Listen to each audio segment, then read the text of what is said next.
Hello everyone. आज के इस वीडियो में हम क्लास 12th यूनिट 1 इलेक्ट्रोस्टैटिक्स का जो सेकंड चैप्टर हमारा चल रहा है इलेक्ट्रोस्टैटिक पोटेंशियल एंड कैपेसिटेंस, उसी को आगे बढ़ाते हैं। Energy stored in a capacitor. Capacitor में एनर्जी कितनी स्टोर की जा सकती है, इसके ऊपर हमारे पास एक डेरिवेशन है। तो चलिए हम बिना टाइम वेस्ट किए इस डेरिवेशन को स्टार्ट करते हैं। कोई कैपेसिटर में कितनी एनर्जी स्टोर हो सकती है। हम कैपेसिटर के बारे में ऑलरेडी जानते हैं कि capacitor is a device which is used to store electrostatic energy and the energy is stored in the space between two plates. जो दोनों प्लेट्स के बीच में जो स्पेस है वहाँ पर एनर्जी स्टोर होती है। कितनी एनर्जी स्टोर होती है अभी हम बात करेंगे। देखिए डियर स्टूडेंट्स, हमने पिछली वीडियो में भी आप बच्चों को ये बताया था कि कोई कैपेसिटर जो है उसका चार्जिंग प्रोसेस क्या है। ये सपोज करते हैं कि कोई दो मेटल प्लेट्स हैं जिनको हमने एक बैटरी के साथ जोड़ दिया है विद V वोल्ट्स। तो जैसे जैसे ये बैटरी का जो पॉजिटिव है वो इलेक्ट्रॉन को इधर अपनी तरफ खींचेगा तो इलेक्ट्रॉन यहाँ से आएंगे, तो ये जो प्लेट है ये पॉजिटिव चार्ज होती जाएगी और ये बैटरी का नेगेटिव टर्मिनल उन्हीं एक्सेस इलेक्ट्रॉन्स को आगे सप्लाई देता जाएगा और ये जो प्लेट है वो इक्वल अमाउंट में नेगेटिव चार्ज हो जाएगी, यानी ये पॉजिटिव Q और ये नेगेटिव Q। ये हमारे पास चार्जिंग प्रोसेस है। बट अब हम मान लेते हैं कि मैक्सिमम चार्ज करते हुए, क्योंकि जब कैपेसिटर मैक्सिमम चार्ज होगा तो उसके अंदर मैक्सिमम एनर्जी स्टोर होगी। तो कितना मैक्सिमम चार्ज हो सकता है। सपोज करते हैं कि किसी भी पर्टिकुलर टाइम पर इसके अंदर कोई इंटरमीडिएट स्टेज में जो चार्ज है वो है स्मॉल q। Okay fine. अगर स्मॉल q चार्ज है at any particular instant of time, तो जो कैपेसिटर प्लेट है इन दोनों के बीच में जो पोटेंशियल डिफरेंस है वो मान लेते हैं हम v। पोटेंशियल डिफरेंस हमने मान लिया v, क्योंकि यहाँ पर चार्ज है, एक प्लेट पॉजिटिव पोटेंशियल पर है दूसरी नेगेटिव पोटेंशियल पर है, तो डेफिनेटली कुछ डिफरेंस होगा दोनों पोटेंशियल्स में। मान लिया कि वो पोटेंशियल डिफरेंस v है। अगर वो पोटेंशियल डिफरेंस v है, ओके फाइन, तो हम कह सकते हैं at any instant when charge on capacitor is Q and potential difference is V। तो देखिए हमें क्या करना पड़ता है, जब हम एडिशनल चार्ज देते हैं, यानी आप एक टाइप से इन प्लेट्स को चार्ज दे रहे हैं, आप इधर से इलेक्ट्रॉन दे रहे हैं, इधर इलेक्ट्रॉन ले रहे हैं, तो आपको क्या करना पड़ रहा है, वर्क डन करना पड़ रहा है। वो बैटरी जो है वो वर्क डन कर रही है। तो कितना वर्क डन करेगी। मान लेते हैं जब कैपेसिटर प्लेट्स के ऊपर जो चार्ज है वो Q है, आप DQ चार्ज और देना चाहते हैं। जैसे मान लीजिए आप DQ चार्ज और देंगे, उसमें जितने भी इलेक्ट्रॉन है आप इस प्लेट से बैटरी लेगी और इस प्लेट को बैटरी सप्लाई करेगी। तो जैसे कि ये नेगेटिवली चार्ज प्लेट है, तो इलेक्ट्रॉन जब इधर आएंगे तो ये प्लेट उनको रिपेल करेगी। इट मींस कि हमें इस फोर्स ऑफ रिपल्सन के अगेंस्ट जाके और इसको चार्ज सप्लाई करना है। सिमिलरली इस प्लेट से जब नेगेटिव चार्ज इलेक्ट्रॉन्स हम लेंगे, क्योंकि ये प्लेट पॉजिटिवली चार्ज हो रही है, तो ये अपने इलेक्ट्रॉन्स को जाने से रोकने की कोशिश करेगी due to force of attraction. तो हमें उन्हें जाने के लिए वर्क डन करना पड़ेगा। तो मैं आपको सिंपली इतना बताना चाह रहा हूँ कि जब हम कैपेसिटर को चार्ज कर रहे हैं तो हमें कुछ वर्क डन करना पड़ता है, और वो जो वर्क डन है वो बैटरी के द्वारा वो जो वर्क डन किया जाएगा वही वर्क डन हमारे पास कैपेसिटर प्लेट जो कैपेसिटर है उसकी एनर्जी के रूप में स्टोर हो जाएगा।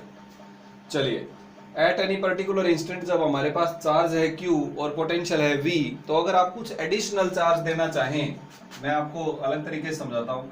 सपोज ये एक सोर्स चार्ज है, हम किसी पॉइंट P के ऊपर कोई टेस्ट चार्ज लेके आते हैं, तो हमने उसके लिए वर्क डन किया। पहले कर चुके हैं हम पोटेंशियल एनर्जी का टॉपिक और पोटेंशियल का टॉपिक। तो जब हम Q0 चार्ज को लेके आते हैं तो हमें टोटल वर्क डन करना पड़ता है कि Q0 डिवाइडेड बाय दोनों के बीच का डिस्टेंस। और जब हम पोटेंशियल की बात करते हैं तो पोटेंशियल यहाँ पे हम ये हो गया पोटेंशियल एनर्जी। पोटेंशियल हमारे पास होगा कि Q डिवाइडेड बाय R। तो आप देखते हैं कि जो पोटेंशियल एनर्जी है वो पोटेंशियल मल्टीप्लाइड बाय चार्ज, यानी कितना चार्ज आप लेकर आ रहे हैं, ऑलरेडी कितना पोटेंशियल था, दोनों को मल्टीप्लाई कर दीजिए, पोटेंशियल एनर्जी या वर्क डन आ जाएगा। That's it. वही सेम केस यहाँ पर अप्लाई होगा। यहाँ पर पोटेंशियल है V, आप एडिशनल DQ चार्ज और इसे देना चाहते हैं, तो कितना वर्क डन करना पड़ेगा। तो हम कहेंगे work done to supply additional DQ charge to the capacitor plates। Capacitor plates पे एडिशनल dq चार्ज देने के लिए कितना वर्क डन करना पड़ेगा, dw।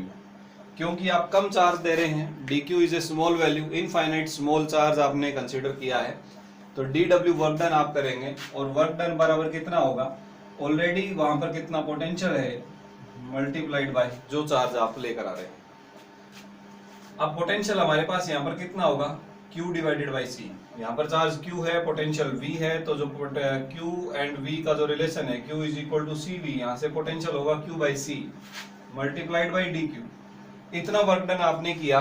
अगर आप स्मॉल चार्ज dq और सप्लाई दे रहे हैं इस कैपेसिटर को जिसमें ऑलरेडी कुछ चार्ज है q, तो हमें टोटल कितना वर्क डन करना पड़ेगा। ये तो वर्क डन आया इस एडिशनल चार्ज dq को सप्लाई देने के लिए, लेकिन हम मानकर चल रहे हैं कि जब शुरू में कैपेसिटर पर बिल्कुल चार्ज नहीं था, जीरो, और लेटर ऑन उसके ऊपर कुछ मैक्सिमम चार्ज है, q मैक्स मान लीजिए या q मान लीजिए, तो जीरो से मैक्सिमम जाने के लिए कितना वर्क डन करना पड़ेगा, तो हम इसका कर देंगे integration. Total work done to charge the capacitor from 0 to q, 0 से q तक जाने के लिए टोटल कितना वर्क डन करना पड़ेगा, तो w बराबर integration of dw, it means integration of q by c into dq from 0 to q। क्योंकि integration with respect to charge कर रहे हैं तो हम इंटीग्रेशन लिमिट ले लेते हैं 0 से q। अब हमारे यहाँ पर जो कांस्टेंट है 1 बाई सी वो बाहर आ जाएगा, q इंटू dq अंदर रह गया, 0 से q। जब इसका इंटीग्रेशन करेंगे इसकी पावर 1 है, एक पावर और बढ़ जाएगी, हो जाएगा q स्क्वायर, और वही पावर नीचे आ जाएगी q स्क्वायर बाई 2। लिमिट हमारे पास 0 से कैपिटल Q। जब आप लिमिट पुट करेंगे तो स्मॉल q की जगह कैपिटल Q पुट करेंगे, तो ये आपके पास आ जाएगा 1 by C q square by 2 minus फिर 0 पुट करेंगे आप, तो ये हमारे पास वर्क डन आ गया। अगर हम इस 0 को हटा दें तो q square divided by 2c जो है वो वर्क डन आ गया। इतना वर्क डन आपने किया इस कैपेसिटर को 0 से लेकर फुली चार्ज करने के लिए, और यही वर्क डन इस कैपेसिटर प्लेट्स के बीच में इलेक्ट्रोस्टैटिक एनर्जी के रूप में स्टोर हो जाता है। This work done will be stored as the electrostatic potential energy between the capacitor plates। Capacitor plates के बीच में इलेक्ट्रोस्टैटिक पोटेंशियल एनर्जी के रूप में स्टोर हो जाता है। तो हम वर्क डन W की जगह यूज करेंगे U, और U की जगह हमारे पास फार्मूला आ गया Q square divided by 2C। तो इतनी एनर्जी डियर स्टूडेंट्स स्टोर होती है कैपेसिटर प्लेट्स के बीच में। This is the amount of energy, यानी अगर आप ज्यादा चार्ज सप्लाई कर रहे हैं तो ज्यादा एनर्जी, इट मींस आपने ज्यादा वर्क डन किया है वो चार्ज देने के लिए। Okay fine. और जहां तक हम बात करते हैं कैपेसिटेंस की, तो कैपेसिटेंस के इनवर्सली है, और कैपेसिटेंस किन किन फैक्टर्स पर डिपेंड करता है आप ऑलरेडी जानते हैं। एरिया पर, सेपरेशन बिटवीन द प्लेट्स पर, यानी epsilon not a by d आप अगर कंसीडर करें तो उसमें 3 फैक्टर होंगे। Area factor, separation between the plates that is second factor, and medium between the plates, तो वो हमारे पास थर्ड फैक्टर आ जाएगा। चलिए वो कंपटीशन लेवल की बात है, अभी हम उसके अंदर नहीं जा रहे। तो ये हमारे पास एनर्जी का फार्मूला आ गया। अब इसी फार्मूले को आप 2-3 तरीके से लिख सकते हैं। चलिए मैं एक बार यहाँ से कैपेसिटर हटा देता हूँ। ये जो कैपेसिटर का हमने डायग्राम बना रखा था इसमें बैटरी हमने दिखाई नहीं, जबकि definitely there should be some source of charge connected, यानी वहां पर बैटरी जो है वो कनेक्टेड है, तभी तो हम उसे चार्ज करेंगे। As Q is equal to CV, Q जो है वो CV होता है। यहाँ पर ध्यान दें Q मैक्सिमम चार्ज है तो ये V मैक्सिमम पोटेंशियल डिफरेंस है। ठीक है जी। तो U बराबर कितना आ जाएगा, Q स्क्वायर, तो इसका स्क्वायर हो जाएगा C square V square by 2C, C से C कैंसर, तो एक फार्मूला आ गया half CV square. This is another one, half CV square. Now अगर हम यहाँ से C हटा दें तो C बराबर क्या हो जाएगा, Q बाई V। अगर इसमें दोबारा से पुट करें तो ये क्या बन जाएगा, half Q by V into V square, तो ये आपके पास आ गया half of Q into V। तो 3 फार्मूले हमें यहाँ से मिले, U is equal to Q square by 2C, half CV square and half QV। तो ये 3 फार्मूले हैं जिनका हम यूज करेंगे न्यूमेरिकल पर्पस के लिए, कैपेसिटर की पोटेंशियल एनर्जी को कैलकुलेट करने के लिए। तो ये था dear students energy stored in a capacitor. Okay fine. चलिए अब हम इसी के ऊपर बेस्ड कुछ न्यूमेरिकल भी डिस्कस कर लेते हैं। एक आधा न्यूमेरिकल हमारा कैपेसिटर का ऑलरेडी एग्जांपल्स में बचा हुआ है, लेट अस सी। चलिए देखते हैं, हमारे पास एग्जांपल 2.9 है एनसीईआरटी से। एग्जांपल 2.9 ये शॉर्ट क्वेश्चन है। इसमें एक कैपेसिटर कॉम्बिनेशन दिया हुआ है। देखिए हम सीरीज कैपेसिटर्स के बारे में और पैरेलल कॉम्बिनेशन के बारे में पढ़ चुके हैं, बट समटाइम्स ऐसा भी हो सकता है कि कुछ कैपेसिटर्स आपस में सीरीज और पैरेलल में मिक्स ग्रुपिंग में हो, उसे हम मिक्स ग्रुपिंग बोलते हैं। तो उसके कुछ न्यूमेरिकल्स बहुत बार अपीयर होते हैं एग्जाम में, कंपटीशन एग्जाम में। चलिए डिस्कस करते हैं। A network of 10 microfarad capacitor, एक डायग्राम यहाँ पर गिवन है, मैं वो डायग्राम यहाँ बोर्ड पर बना देता हूँ। तो इस प्रकार से कुछ कैपेसिटर हमें दिए हुए हैं। There are 4 capacitors, each capacitor is of 10 microfarad. सभी का जो कैपेसिटेंस है वो 10 माइक्रोफैरेड गिवन है। Here it is a source of potential difference connected. यहाँ पर हमारे पास 500 वोल्ट की एक सप्लाई जुड़ी हुई है, 500 वोल्ट। हमारा क्वेश्चन है find the equivalent capacitance of the network, यानी इसका जो टोटल कैपेसिटेंस वो कैलकुलेट करना है। एंड दूसरा है charge on each capacitor Q each, यानी हर एक कैपेसिटर पर कितना चार्ज है हमें वो कैलकुलेट करना है। देखिए dear students, first of all will calculate equivalent capacitance. तो चलिए बात करते हैं। देखिए अब कई इस जो नेटवर्क आपको दिया हुआ है, स्टूडेंट्स ये आइडिया नहीं लगा पाते कि ये सीरीज में है या पैरेलल में है। फर्स्ट ऑफ ऑल ये देखिए, कभी कभी ऐसा करने के लिए हम इस प्रकार से भी सोच सकते हैं कि यहाँ से आपने कुछ चार्ज सप्लाई दिया, या आप करंट की बात मान लीजिए, ये जो बैटरी है इसके पॉजिटिव से कुछ करंट शुरू होगा, करंट यहाँ तक जाएगा, यहाँ से कुछ करंट जो है वो I1 सपोज इधर चला गया, और बचा हुआ जो करंट है I माइनस I1 वो यहाँ ऊपर की तरफ चला गया। अब आप देखिए ये जो I माइनस I1 है, इसके पास एक ही रास्ता है, तो तीनों कैपेसिटर से होते हुए ये सेम करंट ही आएगा। इसका मतलब अगर एक ही करंट इनमें से पास हो रहा है तो इट मीन्स ये सीरीज में है। या फिर आप यूं कहें कि ये प्लेट 1 है, 2, 3, 4, 5, 6, प्लेट 2 जो है वो 3 से जुड़ी हुई है, 4 जो है वो 5 से जुड़ी हुई है, यानी नेक्स्ट टू नेक्स्ट प्लेट्स आपस में जुड़ी हुई हैं, या तो ये सीरीज कॉम्बिनेशन में है। अगर प्लेट 1, 3 और 5 आपस में जुड़ी होती, 2, 4 और 6 आपस में जुड़ी होती, तो ये पैरेलल होता। तो ये ऊपर के जो तीनों कैपेसिटर हैं ये सीरीज में जुड़े हुए हैं, और ये जो कैपेसिटर है ये इन तीनों के साथ पैरेलल में जुड़ा हुआ है। यानी अगर मैं आपको ये कहूं कि इन तीनों का हम कैपेसिटेंस कैलकुलेट कर लें, मान लिया कि वो कैपेसिटेंस हमारे पास आ गया CS, जिसे हम C सीरीज बोल रहे हैं, और ये हमारे पास ऑलरेडी एक 10 माइक्रोफैरेड का यहाँ पर जुड़ा हुआ है। तो अब आप समझ जाएंगे कि ये जो दोनों हैं ये पैरेलल में जुड़े हुए हैं। ये हमारे पास 500 वोल्ट की सप्लाई यहाँ जुड़ी हुई है। तो it means first of all हम इन तीनों का सीरीज कैलकुलेट कर लेते हैं, और सीरीज कैलकुलेट करने के लिए आपके पास बड़ा ही सिंपल तरीका है। 1/C series equal to 1/C1 plus C2 plus 1/C3। तो 1/10 1/10 1/10 आप करेंगे तो ये 3/10 आ जाएगा। 1/C सीरीज, तो C सीरीज कितना आ गया 10/3, सभी का यूनिट माइक्रोफैरेड है। तो 10/3 माइक्रोफैरेड का ये कैपेसिटर हो गया हमारे पास। तो ये जो नेटवर्क है वो नेटवर्क इसके बराबर हो गया। अगर हम इन तीनों को हटा के 10/3 माइक्रोफैरेड का एक ही कैपेसिटर लगा दें तो वो इन तीनों का काम करेगा। Okay fine. और एक ये हो गया। अब ये दोनों हो गए पैरेलल में। अब ये दोनों अगर पैरेलल में हो गए, इन दोनों का CP हम कैसे कैलकुलेट करेंगे? C पैरेलल, जिसे अब हम C इक्विवेलेंट भी कह सकते हैं, क्योंकि उसके बाद कोई कैपेसिटर नहीं बचा। तो ये हो जाएगा 10 प्लस 10/3, तो ये हमारे पास हो जाएगा 40/3 माइक्रोफैरेड। तो ये इक्विवेलेंट कैपेसिटेंस का आंसर आ गया 40/3 माइक्रोफैरेड। सबसे पहली चीज तो ये। अब दूसरी बात, अब ये बोल रहे हैं कि चार्ज कैलकुलेट करें। तो देखिए आप इस डायग्राम से अंदाजा लगाइए, ये दोनों पैरेलल में हैं, और जब पैरेलल में होते हैं तो उनका पोटेंशियल डिफरेंस बराबर होता है। इसका मतलब यहाँ पर भी जो पोटेंशियल डिफरेंस है वो भी 500 वोल्ट है, और यहाँ का भी पोटेंशियल डिफरेंस 500 वोल्ट है। तो सबसे पहले हम इसका और इसका चार्ज कैलकुलेट कर लेते हैं। तो इसका चार्ज कितना होगा? चार्ज के लिए हम इसको अगर Q4 बोल देते हैं, सपोज ये अगर Q4 है तो Q4 बराबर क्या होगा?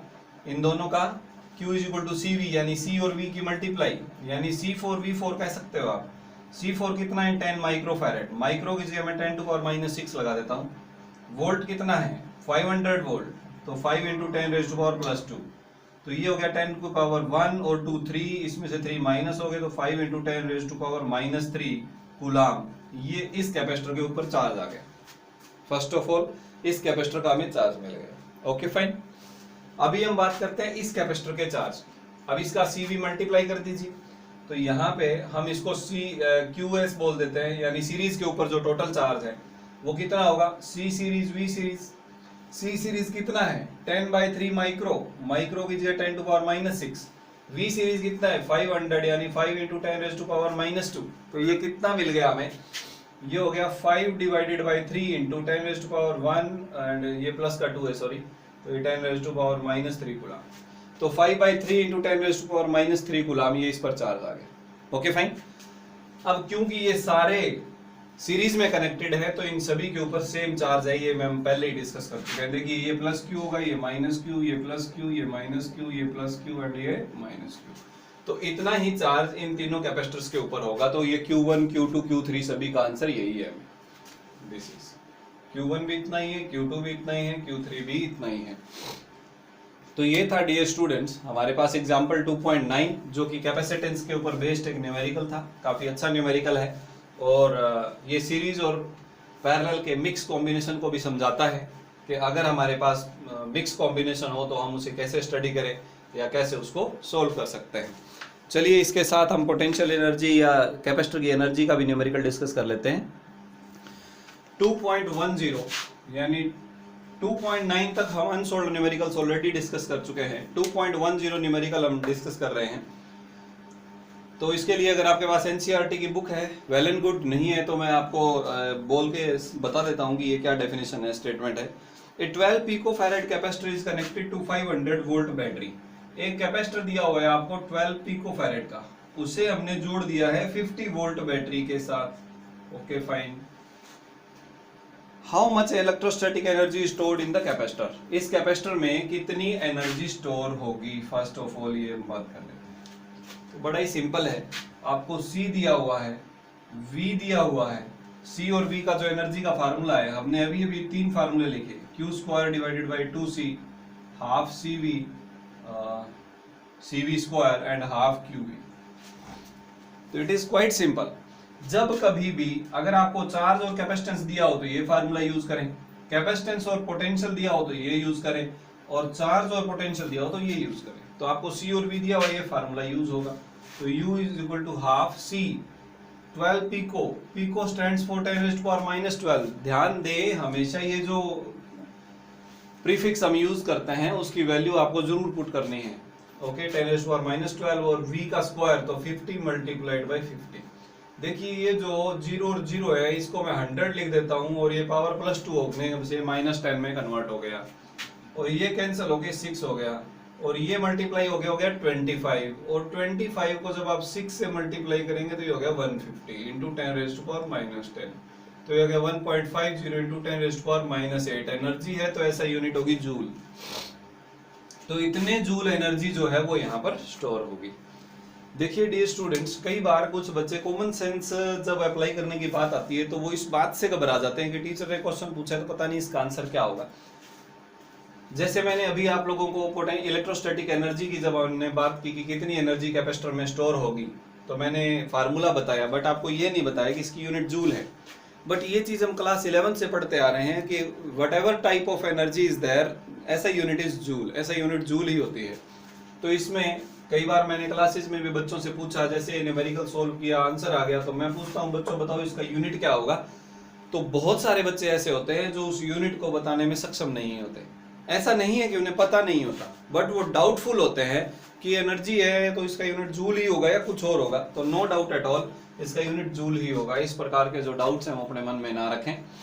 एक व्यूवर का कमेंट भी आया हुआ था मेरे किसी स्टूडेंट का शायद, कि एडिशनल जो क्वेश्चन हैं, अनसोल्व्ड क्वेश्चन जो एडिशनल हैं उनका भी वीडियो बनाइए। तो डेफिनेटली हम उसमें चलेंगे, बट उससे पहले जो चीज़ें हमारी बचती है हम एक एक चीज़ को कंप्लीट करेंगे। जब आप एडिशनल न्यूमेरिकल्स में जाएंगे, जैसे अभी 11वां जो न्यूमेरिकल है वो ऐसा है कि उसके ऊपर उसमें एक कॉमन पोटेंशियल का कंसेप्ट है, वो हमने डिस्कस नहीं किया। तो जो चीज़ें अभी हमने डिस्कस नहीं की उसके न्यूमेरिकल नहीं कर सकते। नेक्स्ट वीडियो में थ्योरेटिकली मैं इसे कंप्लीट करके जो भी पार्ट हमारा है उस सारे को कंप्लीट करके और फिर हम न्यूमेरिकल्स के जो नेक्स्ट पार्ट है उसमें चलेंगे। तब तक के लिए आप अपने आप से घर पर प्रैक्टिस करें, जितने क्वेश्चन हो जाएं वेल एंड गुड, नहीं होंगे तो डेफिनेटली मैं आपकी इसमें हेल्प करूंगा। आप न्यूमेरिकल्स को रिवाइज करें। और एक चीज़ मैं और बताऊंगा, कैपेसिटर जो है, कैपेसिटेंस के जो न्यूमेरिकल्स है वो एक इम्पोर्टेंट टॉपिक है कॉम्पिटिटिव पॉइंट ऑफ व्यू के लिए भी। तो एनसीईआरटी को छोड़कर भी कुछ एक न्यूमेरिकल्स जो कैपेसिटर में काफ़ी फ्रीक्वेंटली पूछ लिए जाते हैं, 5-10 न्यूमेरिकल्स के 1-2 एडिशनल वीडियोस भी मैं डालूंगा। तो तब तक आप घर पर रहते हुए पढ़ें, घर रहें, सुरक्षित रहें। जय हिंद।